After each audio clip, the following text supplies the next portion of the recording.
See, my real name's Rita. Everyone still calls me Rita. The funny thing is that Steve worked with me and knew me as a mate for 12 years, and he called me Cheryl in all that time. And then when we started going out together, he said, I'm not going to call you Cheryl anymore, I'm going to call you Rita, and that was that. I became a professional singer in 1975. That was the first band I ever joined. It was called Mother's Pride. And the guy who was in that band had a girlfriend, not a girlfriend, but a girlfriend who had a boyfriend.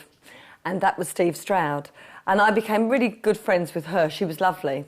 She introduced me to Steve, and he was really friendly, and he bought us a drink, and that was that. And I went to see his band again a few times. Our paths used to cross all the time then, even more so, you know. And we'd be in a venue in Manchester, and they'd be in the venue at the end of the road, because there were an awful lot of live gigs in the 70s.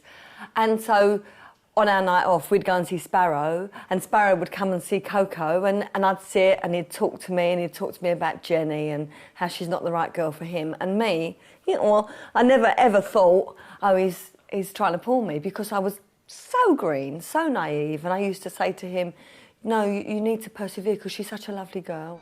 12 years after first meeting Steve in 1975, I suddenly saw this beautiful, fabulous, lovely man. And I just looked at him and thought, why haven't I seen anything in Steve before? He's lovely. I've had all these other relationships. I'd been engaged a few times, and Steve was always there with a shoulder for me to cry on when something went wrong.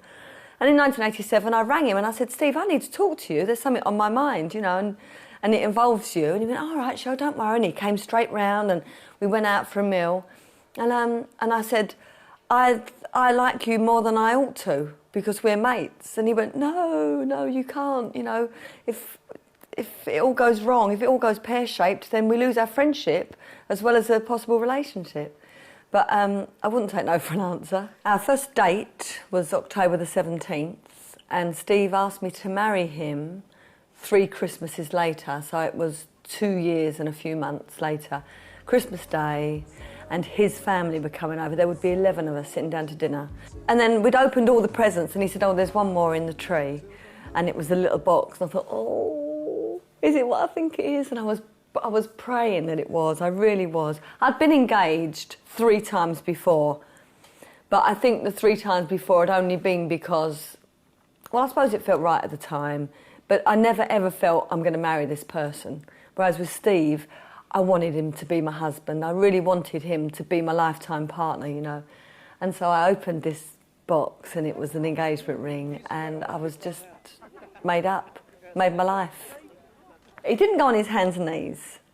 Well, he wouldn't go on his hands and knees, he just got on his knee, wouldn't he? One knee. His hands and knees, that's a different game altogether. We got married on Blackheath in South London. There's a beautiful church there called All Saints, and it's like a chocolate box. It's just perfectly built, and it's got a lovely spire, and I really wanted to get married there. We had our wedding there, and then we had our wedding reception at Blackheath Concert Halls, which again, inside, was a fabulous venue, and it needed to be able to take about 500 people, which it did comfortably. I'm not a very starry person. My friends in show business are friends. They're not friends because they're showbiz, it's just coincidental. Peter Howitt, who was the original Joey in Bread, who's now a fabulous director.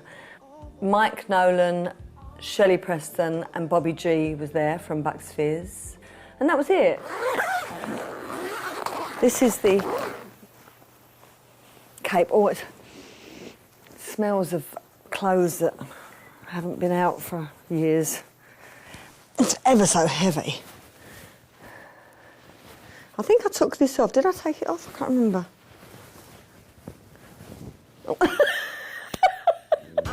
Working with Steve for all those years, he was Jack the Lad, and I used to watch him, and he'd a different girl in every venue that we played on tour, and I used to think, oh, poor girl who ends up with Steve Stroud. And it was me.